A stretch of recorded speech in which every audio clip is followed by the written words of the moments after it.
দেশের বিরুদ্ধে মাকড়সা জালের মতো ষড়যন্ত্র হচ্ছে অভিযোগ করে বিএনপির মহাসচিব মির্জা ফখরুল ইসলাম আলমগীর বলেছেন, সবাইকে ঐক্যবদ্ধ থেকে সব ষড়যন্ত্র প্রতিহত করতে হবে।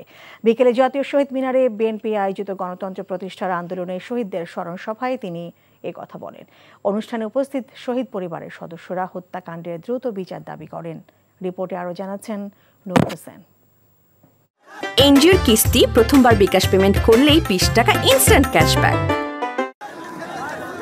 বৈরী আবহাওয়া ও বৃষ্টি উপেক্ষা করেই জুলাই বিপ্লব ও গণতন্ত্র প্রতিষ্ঠার আন্দোলনে জীবন দেয়া বীর শহীদদের স্মরণে বিএনপি আয়োজিত স্মরণ সভায় যোগ দেয় সাধারণ মানুষ। নেতাকর্মীদের উপস্থিতিতে স্মরণ সভা রূপ নেয় সমাবেশে। সভায় প্রধান অতিথির বক্তব্যে বিএনপি মহাসচিব বলেন, দেশ ও জাতির স্বার্থে যে কোনো মূল্যে জাতীয় ঐক্য ধরে রাখতে হবে।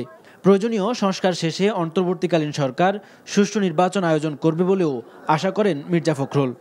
অন্তর্বর্তীকালীন সরকারের কাছে জনগণের প্রত্যাশা আকাশ চুম্বি। জনগণ মনে করে যে এই প্রত্যাশা করে এই সরকার তাদের এমন একটা গণতান্ত্রিক ব্যবস্থা, একটা লেভেল প্লেইং ফিল্ড তৈরি করে দেবে। গণতন্ত্রের প্রতিষ্ঠানগুলোকে আবার তারা সংস্কার করে এমন একটি জায়গায় আনবে যেখানে সত্যিকার অর্থেই একটা অর্থবহ নির্বাচনের মধ্য দিয়ে, নিরপেক্ষ নির্বাচনের মধ্য দিয়ে আমরা একটা গণতান্ত্রিক রাষ্ট্র, গণতান্ত্রিক সমাজ প্রতিষ্ঠা করতে পারি। সবাই কাজে কাজ মিলিয়ে কাজ করব, কাজ করেছে, এখনো কাজ করব। তবে আমাদের একটাই শুধুমাত্র সতর্ক থাকতে হবে, চক্রান্তের মধ্য দিয়ে আমাদেরকে কেউ যেন আপনার বিপথে নিয়ে যেতে না পারে, আমাদের কোনো মতেই সেই লক্ষ্য পথ না হারায়। অনুষ্ঠানে শহীদ পরিবারের সদস্যরা অশ্রুভেজা কণ্ঠে দ্রুত হত্যাকারীদের বিচারের দাবি জানান।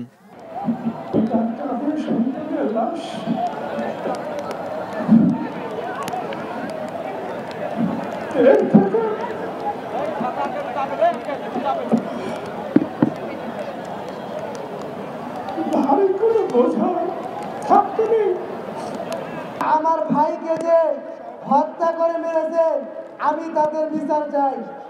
আমার ভাইয়ের বিচার আমি বাংলার জমিনে যাতে দেখতে পারি। গণতন্ত্র প্রতিষ্ঠার লড়াইয়ে প্রাণ দেয়া শহীদদের ভুলে না গিয়ে নতুন বাংলাদেশ বিনির্মাণে সবাইকে আত্মনিয়োগের আহ্বান সুশীল সমাজ ও রাজনৈতিক নেতাদের।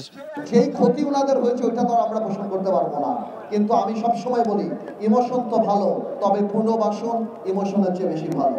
আপনাদের যে ত্যাগ, সেটাতে যদি তাদের জীবনে কোনো পরিবর্তন না হয় তাহলে সত্যিকার অর্থে এই দেশ স্বাধীন হবে না। সেই জিনিস আপনারাও বিশ্বাস করেন, আমি ভাবি, আমরা অবশ্যই বিশ্বাস করি, এবং আমাদের সেই আত্মত্যাগ থাকতে হবে যাতে একটা ভিন্ন দেশ আমরা পেতে পারি। সভায় সঙ্গীত ও মঞ্চনাটকের মধ্য দিয়ে আন্দোলনের ভয়ঙ্কর দিনগুলো তুলে ধরা হয়। নূর হোসেন, এনটিভি নিউজ, ঢাকা। এনজিওর কিস্তি প্রথমবার বিকাশ পেমেন্ট করলেই 20 টাকা ইনস্ট্যান্ট ক্যাশব্যাক।